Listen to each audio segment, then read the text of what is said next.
estudando um pouco mais sobre a vida de Jesus, ou os episódios que Deus permitiu Jesus viver através de encontros, através de toques. No primeiro momento, só recapitulando, nós aprendemos aqui, as 3 mensagens já estão no YouTube, né? Essa mensagem também vai subir no YouTube, você pode assistir a primeira e a segunda parte da nossa série One Reason Why, no nosso YouTube, canal Cidade Viva PB.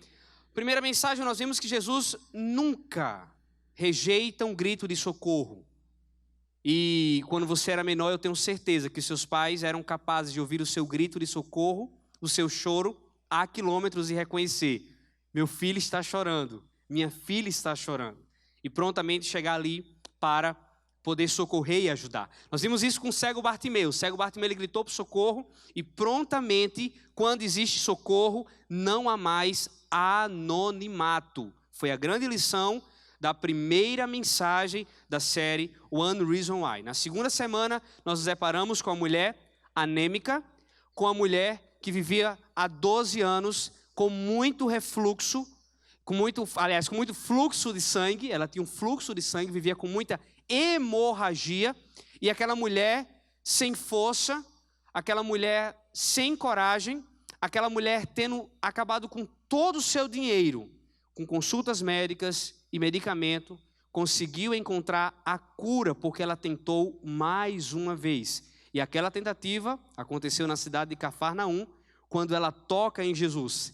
E os 12 anos de cólicas, as mulheres sabem o que pode ser isso, cessaram. Porque Jesus também, ele é a melhor opção quando não nos resta mais nada a seguirmos. E hoje nos chegamos aqui. Daqui a pouco eu vou falar um pouquinho mais sobre o texto, porém, eu quero lhe levar uma reflexão agora. O que você tem de mais valioso na sua vida? Algum objeto caro que você ganhou, ou que você recebeu, talvez a sua pulseira Life da Vivara, não sei, ou seu 7 Plus, qualquer coisa parecida assim. O que é que você tem de mais valioso na sua vida? Pensa aí, você comprou aquilo com muito esforço, sabe? Passou um ano para juntar R$20 e comprou com esforço grande. O que foi que você mais gastou dinheiro? Foi um Big Mac, sabe? Não, o meu maior investimento foi um Big Mac de R$26, sabe? Juntei toda a minha mesada. O que é mais valioso para você? Pensa aí. De fato, o nosso maior patrimônio chama-se família.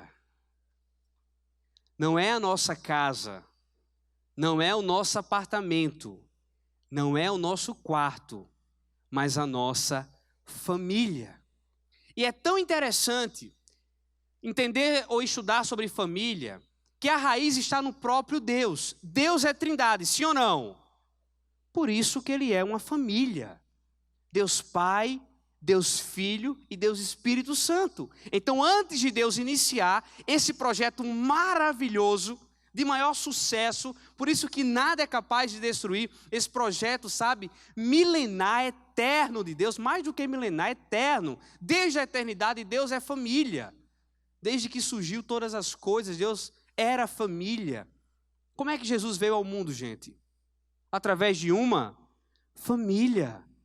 O livro de Mateus começa com a genealogia de Jesus, dizendo todos os nomes do tataravô de Jesus, do bisavô de Jesus, até chegar em Jesus. Por quê? O autor sagrado dos evangelhos fez questão de, através de uma lista tão enorme, contudo, tão necessária, falar sobre a família de Jesus, seus antecedentes. Porque, de fato, para Jesus alcançar o projeto mais lindo de amor, a esfera mais perfeita de transformação, ele também necessitava viver a bênção do acolhimento em uma família. Por isso que uma mulher de muita virtude, uma mulher muito admirada, foi convidada para, durante 9 meses, carregar dentro de si o nosso Messias Jesus Cristo, juntamente com o seu noivo, que depois que Jesus nasce, eles se casam e aí continuam a história daquela família.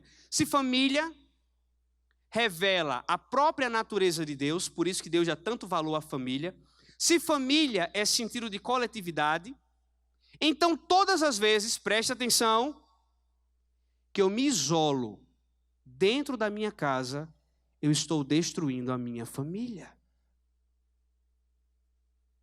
Você se sente super mal quando algum familiar teu vem mostrando muito interesse, perguntar como você está, ou se intrometer para te dar uma orientação? Você se sente mal? Pois tal rejeição nos leva a quebrar o sentido de família. Porque família é mentoreio, família é colegiado, família é poder entender, meu Deus, que massa, que meu pai tem 20, 30, 10 anos, sabe? 50 anos de estrada, que já passou da adolescência, e eu posso ter nele a responsabilidade. Pais, não vejam como um fardo serem referenciais para os seus filhos, mas vejam como uma grande dádiva que Deus concedeu a vocês. Por isso eu quero aplaudir aqui os pais que têm vivido a bênção da responsabilidade. Dessa forma nós compreendemos que esse projeto perfeito, que acompanha toda a humanidade, foi a estratégia utilizada pelo apóstolo Paulo. Nós estamos falando aí tanta coisa, né? Tanta coisa envolvendo o nosso país, tanta corrupção, muita gente sendo presa, enquanto que outras continuam na corrupção ainda. Sabe, essas delações nos deixando a pensar qual vai ser o futuro do nosso país. Tanta coisa nos envolvendo, tanta podridão, tanta corrupção, tanta miséria, tanto desemprego, 14 milhões de desempregados no Brasil. Pois bem, 2 cidades estavam vivendo momentos terríveis. A cidade de Éfeso e a cidade de Creta.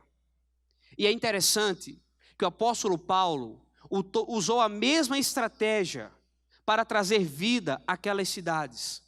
Usou a mesma estratégia, o mesmo comando, o mesmo plano de ação aos 2 homens que estavam liderando a igreja naquelas cidades. Em Éfeso, Timóteo, e em Creta, Tito. Quem é capaz de arriscar? Qual foi a estratégia do apóstolo Paulo? Fortaleçam as famílias para que a cidade de Éfeso e para que a cidade de Creta venham ser cidades abençoadas. O que nós desejamos nessa noite aqui é acreditar que a partir de hoje, se você decidir ser família, família é sinônimo de coletividade. Se você a partir de hoje, você adolescente, você junior, você senhor, você senhora, se nós a partir de hoje decidirmos quebrar a solidão, quebrar o egoísmo, quebrar os nossos projetos pessoais e decidirmos ser família, eu tenho uma boa notícia. A cidade de João Pessoa começará a viver uma grande transformação a partir de amanhã. Porque é o que a Bíblia nos ensina. Iremos votar. Iremos avaliar quem será o próximo chefe de Estado, o próximo governador, o próximo deputado. Precisamos agir dessa forma. Contudo, eu tenho que crer que por Deus ser família, por Ele ser o idealizador da família, e por biblicamente em tantas outras cidades, como Corinto e Tessalônica, eu só citei 2, Éfeso e Creta, as grandes reformas terem vindo, porque os cristãos decidiram viver igreja, é que há esperança em nosso coração para acreditarmos e como igreja sermos família. Abra a tua Bíblia agora, no livro de Efésios, capítulo 5, versículo 15, até o verso 17. Todo mundo achou? Amém? Preste atenção. Vamos entender a bênção da família, uma razão para vivermos. Tenham cuidado, verso 15, com a maneira como vocês vivem, que não seja como insensatos, mas como sábios, aproveitando ao máximo cada oportunidade. Preste atenção, dá uma ligada aí, ó. Porque os dias são maus. Portanto, verso 17, não sejam insensatos, mas procurem compreender qual é a vontade do Senhor. Louvado seja Deus por sua palavra. Vamos aplaudir a Deus por essa palavra tão linda, alcançável e clara.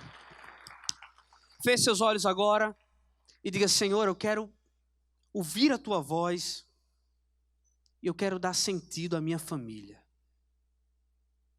Meu Senhor, eu estou disposto a fazer uma autoavaliação, Pai. Nós estamos. E nós te suplicamos que, assim como ocorreu na cidade de Éfeso e de Creta, isso é um dado histórico, verídico, Senhor, que ocorra em João Pessoa a partir desse dia, 1º de junho de 2017. Que a nossa cidade venha a ser, a partir de hoje, impactada pelas centenas de famílias que se reúnem aqui e que decidem, à luz da tua palavra, apenas serem família. Apenas ser família. É o que o Senhor quer de nós. Fala em nossos corações, em nome de Jesus. Amém. Gente, 3 versículos de uma sentença que traz como tema a vida em comunidade. Qual o diferencial desses 3 versículos? Que eles podem ser aplicados a qualquer etnia, a qualquer grupo, a qualquer raça, porque existe algo que nos assemelha a toda a humanidade. É que somos seres relacionais. Você reclama tanto da sua sala de aula, talvez, mas não ia ter graça nenhuma você estudar e ser o único aluno dentro de uma sala de aula. Um autodidata. Tudo estudar sozinho, os livros chegando para o SEDEX, ou você sempre é AD. Eu estou fazendo um curso AD, meu Deus do céu. Estou contando os dias para acabar, sabe? Porque você tem que ser muito disciplinado para fazer uma educação à distância, ler vários livros, fazer prova, participar de alguns fóruns, sabe? É muito melhor quando você entra em sala de aula, senta, enfim. Mas aí que está. Imagina, que graça teria? Nenhuma. Mesmo que existam pessoas difíceis de se lidar no teu trabalho, na tua vizinhança, mas que graça teria? Trabalhar sozinho, não ter ninguém para construir uma estratégia de marketing, sabe? Não ter ninguém para acompanhar o teu andamento e fiscalizar os teus resultados. Enfim, gente, esse texto se encaixa muito bem em qualquer lugar que tenha gente, porque Deus nos fez como seres relacionais. Eis aí a alegria de um brasileiro ir para o exterior e encontrar com outro brasileiro lá, botar o papo em dia, sair para comer juntos. Você passar muito tempo sem ver um primo e em umas férias se encontrar com ele, sabe? E fazer as coisas maravilhosas que aquela cidade pode proporcionar. Então, em primeiro lugar, para vivermos a bênção de sermos família, é necessário avaliar que familiar nós temos sido. Olha o que fala o verso 15. Tenham cuidado. Cuidado é o quê? Atenção.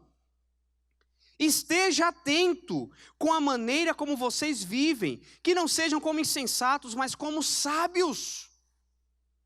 Quem eu tenho sido na minha casa? Um egoísta ou um familiar? Eu tenho contribuído para a bênção da minha casa? Eu tenho deixado falar mais alto o meu egoísmo, de fazer sempre o meu querer, quase sempre às escondidas e sempre mantendo o sigilo absoluto para que outras pessoas não possam descobrir. Pois quando existe isolamento dentro de casa, nós estamos ali quebrando a natureza de Deus e o projeto de Deus, que é família. A primeira forma que eu tenho que pensar é essa, sabe? Por mais que cada um tenha seu ambiente, cada um tenha seu quarto, cada um, sabe, tem suas áreas prediletas, mas sempre ao meu coração, ao coração de todo adolescente, tem que vir a verdade: muito obrigado, Senhor, que eu não estou nessa casa sozinho, eu tenho um pai para recorrer, eu tenho uma mãe para me aconselhar, eu tenho um irmão para cuidar, eu tenho um cachorro para levar para fazer cocô na rua, quando for necessário. Porque ser família é na bênção da coletividade, entender que a pior opção para quem quer viver é se isolar. Jesus está atento aos gritos de socorro. Jesus está sensível ao que precisa de ajuda. Jesus sabe que todos nós passaremos crises em nossa vida. Mas galera, meus amados irmãos, nós temos que olhar para a nossa casa e para a nossa família como o nosso maior patrimônio. Porque quando existe algo valioso para mim e para você, a gente tem zelo, sim ou não? Tem algo que você gosta muito? Você permite que eu leve seu videogame lá para minha casa, para os meus peixinhos brincarem um pouquinho, colocar dentro do aquário? Você não vai fazer uma coisa dessa. Porque existe zelo ali. A família tem que ser extremamente zelada, tem que ser cuidada, e para isso nos cabe uma autoavaliação. A primeira pergunta que eu e você temos que fazer essa noite e ouvir a resposta do Espírito Santo de Deus. Se você acredita em Deus, a resposta não pode vir do meu coração nem do teu coração, mas da boca de Deus. Que familiar eu tenho sido? Um egoísta, que quero sempre viver sozinho, mantendo os meus erros, minha rebeldia, ou desfrutando da bênção de assim como Deus é com a Trindade, eu sou família com a minha casa. Segunda lição, verso 16. Aproveitando ao máximo cada oportunidade, porque os dias são maus. Cazuza já falava, o tempo não para. E se eu puder completar um pouquinho essa frase, eu diria, assim como o tempo não volta. Você não deu um beijo no teu pai essa semana. Você não orou pelos seus pais essa semana. Você não os abençoou, pois passou. Não dá mais para fazer. Nós temos que aproveitar as oportunidades de forma intencional. E para isso a Bíblia diz, olha, oportunidades vão surgir, vão aparecer. E nós precisamos entender que ter uma família é uma grande oportunidade que Deus me dá para que ali eu não perca tempo. Ali eu não deixe de desfrutar, porque tudo é passageiro. E nos cabe também uma reflexão diante disso, a realidade da morte. Não amar o outro com medo de perder, mas amar o outro entendendo que hoje pode ser o último dia para amar aquela pessoa que Deus colocou do meu lado. A realidade de que tudo é tão efêmero, sabe, tão passageiro, me tem que entender, eu tenho que abrir mão de mágoas, de ressentimentos. Beleza, talvez você sofra, não tenha o pai que eu pensei em ter, não tenho a família que eu desejei, mas Deus não errou quando te deu essa família. Porque se de forma milagrosa você surgiu nessa família, esse milagre aconteceu porque Deus quis realizar. Quantos acreditam que Deus não errou quando te deu essa família? Amém. É o primeiro passo para diante das lutas, dizer, Deus, eu acredito que o Senhor é o Deus da minha família e por isso eu vou crer que o Senhor tem cuidado do meu lar e tem administrado tudo. E na hora do desespero, na hora da angústia, na hora do divórcio, se acontecer, na hora da separação, eu vou dizer, Senhor, me ajuda a dar continuidade, porque eu não posso retroceder, eu não posso trazer para mim também uma culpa. Nós temos que viver por uma razão maior do que a vida. E o que ultrapassa toda a esfera infinita do universo é o amor que Jesus tem por mim e por você. Jesus decidiu nos amar primeiro. Jesus decidiu se entregar por nós primeiro. Terceira e última lição, verso 17. Portanto, não sejam insensatos, mas procurem compreender qual é a vontade do Senhor. Quem deseja aqui ser o familiar mais feliz do mundo? Não, você está falando sério? Quem deseja ser o filho mais feliz do mundo? Seus pais mais felizes do mundo? Seus avós mais felizes do mundo? Eu quero te trazer um segredo. O segredo do sucesso. Para que você seja o familiar mais feliz do mundo. Busque a vontade de Deus. Não são as minhas palavras. São as palavras do próprio Deus através do apóstolo Paulo. Para que possam compreender qual é a vontade de Deus. Eu acredito, e essa foi minha oração, e tem sido a minha oração, que esse dia de hoje seja uma largada, uma nova largada, uma relargada. E que a partir de hoje possamos entender que é uma bênção ter família. Que precisamos desfrutar da bênção da autoavaliação. Quem eu sou dentro da minha casa? Um familiar que vive a coletividade, a bênção distribuída para todos, ou um egoísta que só quer o meu querer? Segundo lugar, como eu tenho aproveitado as oportunidades? Se você é filho, agradeça a Deus pela hierarquia que Deus colocou sobre a tua vida. Porque as tomadas de decisões mais complicadas não vêm de você não, vêm dos teus pais. Mais ainda quando a economia do Brasil está extremamente afetada. E por fim, que possamos entender que seremos os melhores familiares. E a nossa família será a família mais feliz do mundo, sempre que buscarmos a vontade de Deus. Nós precisamos de uma razão de viver. E essa razão tem que ser maior do que a vida. A família é a representação do quanto Deus é família. Que Deus nos abençoe. Em nome de Jesus, amém.